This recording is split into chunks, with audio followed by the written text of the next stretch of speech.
कहते हैं जीवन का आखिरी ठिकाना ईश्वर का घर है। कुछ अच्छा काम करिए मित्रों, क्योंकि किसी के घर खाली हाथ जाना अच्छा नहीं लगता। हर व्यक्ति के जीवन में कुछ कमी जरूर रह जाती है, ताकि वह यह समझ सके कि दुनिया मनुष्य नहीं ईश्वर चलाता है। जिस पद पर ईश्वर को छोड़कर कोई भी साथ ना दे, तो समझ जाइए जो होने वाला है वो साथ देने वालों के बस की बात नहीं है। जीवन में समय और समझ दोनों एक साथ मिलना बहुत ही अच्छी बात है, क्योंकि आपने देखा होगा कि जब समय रहता है तो समझ नहीं रहती, और जब समझ रहती है तो समय हाथ से निकल जाता है। इसलिए कभी भी अपनी जिंदगी में समय बर्बाद मत करो, क्योंकि समय बर्बाद करना जिंदगी बर्बाद करने के समान है। समय हर समय को बदल देता है, बस समय को थोड़ा समय देना चाहिए। यदि आप अपना समय स्वयं के लिए उपयोग नहीं करोगे तो कोई और आपसे आपका समय छीन लेगा। जब भी कठिन समय आ जाए तो थोड़ा धैर्य रखना चाहिए।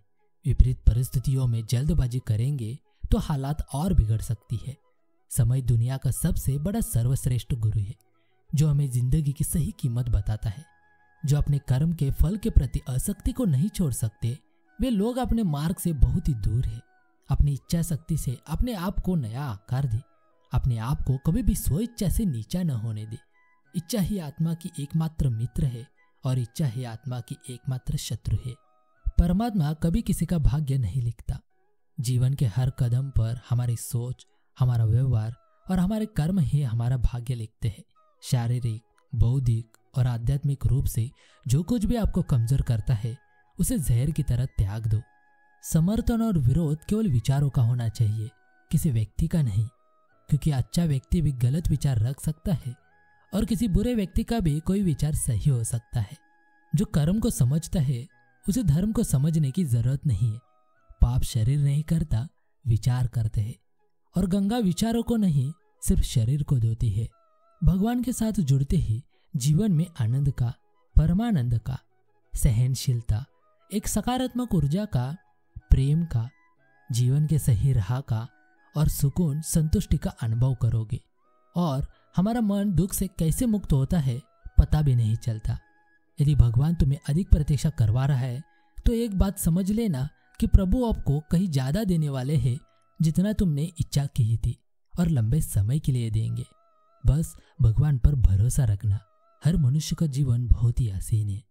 वो कभी रुलाती है या कभी हंसाती है, परंतु जो जिंदगी की भीड़ में खुश रहता है, जिंदगी उसी के आगे सर झुकाकर नमन करती है। जितना हो सके सुनना पसंद करो और कम बोलना सीखो, तभी समस्याएं थोड़ी कम हो जाएगी।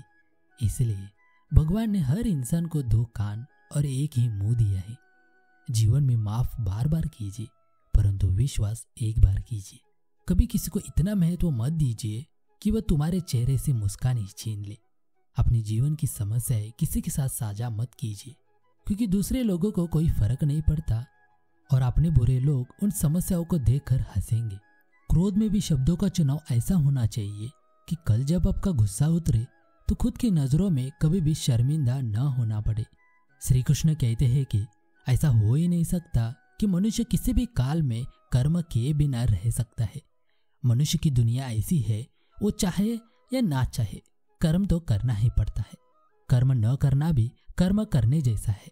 जिस प्रकार हमें प्रकृति ने बनाया है, नेचर ने बनाया है, उसका गुण ऐसे है कि हम हर क्षण कर्म करते रहे। प्रकृति में कभी कुछ रुकता नहीं है। श्वासें चलती है, जीवन का चक्र चलता रहता है, समय चलता रहता है। जब तक जीवन रहेगा तब तक कर्म चलता रहेगा।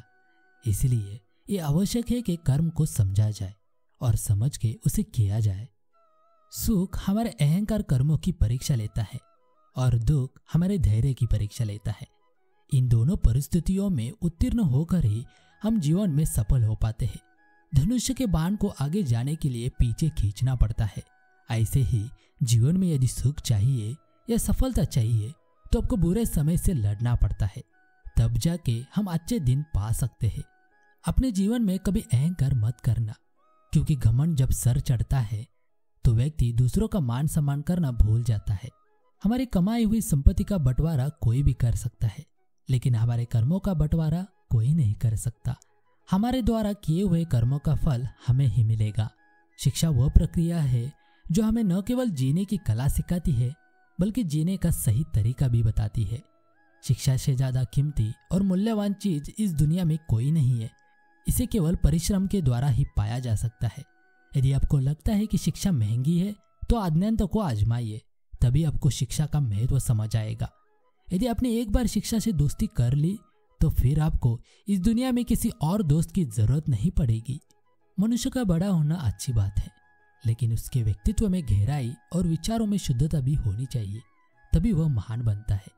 अच्छा बनना है तो अपने माँ बाप और ईश्वर की नजरों में अच्छा बनो। दुनिया वालों का क्या है, वो तो आपके तरक्की में भी जलेंगे और नाकामी पर भी हंसेंगे। भगवान से भी माता पिता बड़े होते हैं, क्योंकि भगवान सुख और दुख दोनों देते हैं, परंतु माता पिता सिर्फ सुख ही देते हैं।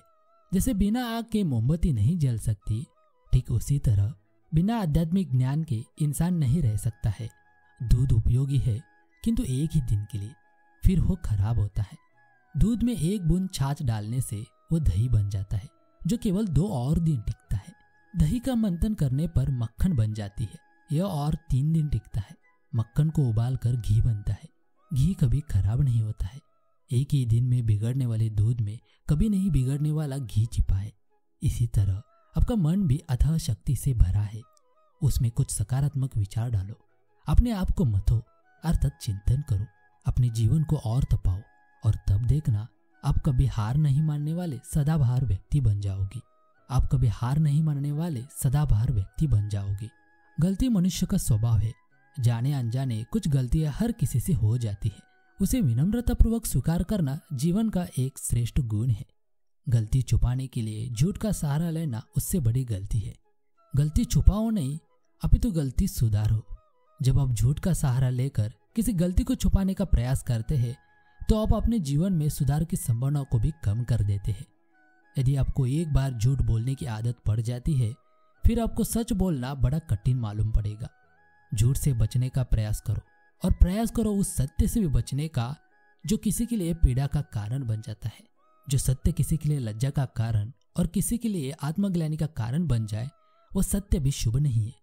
अपने से हुई गलती की स्वीकृति आपको दूसरों की नजरों में क्षमा का पात्र भी बना देता है। ईमानदारी ही हमारे संबंधों को मजबूत और स्थायी बनाती है, जिससे हम विश्वास और प्रेम का अनुभव करते हैं। नैतिकता और ईमानदारी से हमें आत्मसम्मान और गर्व की अनुभूति होती है, जो हमारे आत्मविश्वास को बढ़ाती है।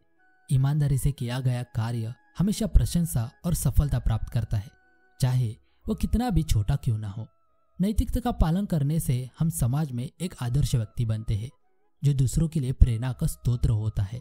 परमात्मा कहते हैं, जो भी मनुष्य अपने जीवन में नफरत की भावना, लोभ, मोह, माया, वासना रखते हैं, उनके लिए नरक ही सही जगह होती है।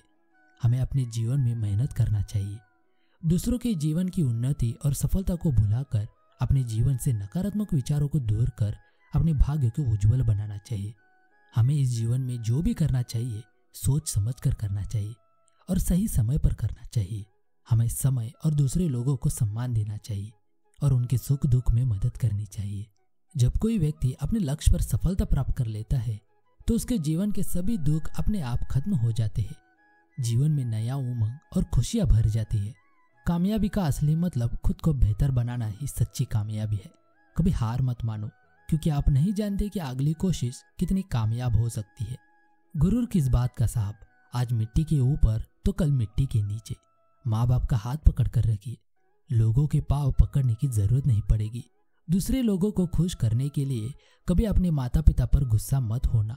माँ की ममता और पिता की क्षमता का अंदाजा लगाना भी संभव नहीं है। अपने माता पिता से प्रेम करें और उनके साथ प्यार से पेश आए, नहीं तो इस बात का पछतावा उनके जाने के बाद होगा। जब आप छोटे थे तो आपके माता पिता ने आपको नहीं छोड़ा, इसलिए जब वो बूढ़े हो जाए तो उन्हें भी मत छोड़िए। प्रगति का रास्ता हमेशा कठिन होता है, लेकिन एक दिन वही कठिनाई आपकी ताकत बन जाती है। आपके पास हर चीज हो सकती है, लेकिन यदि आपके पास हौसला नहीं है तो आप कुछ भी नहीं कर सकते। भगवान श्री कृष्ण को उनकी बुद्धिमानी, प्रेम और शिक्षाओं के लिए पूजनीय माना जाता है। उनके अनमोल विचार आज भी हमारी समस्याओं का समाधान देते हैं, जीवन को एक नई दिशा दे सकते हैं। दोस्तों, यदि ये मेरा वीडियो अच्छा लगे तो प्लीज़ मेरे चैनल को सब्सक्राइब करना, ज़्यादा से ज़्यादा शेयर करना और लाइक करना, और कमेंट बॉक्स में कमेंट करके बता दीजिएगा कि ये वीडियो आपको कैसे लगा। धन्यवाद। जय श्री कृष्णा।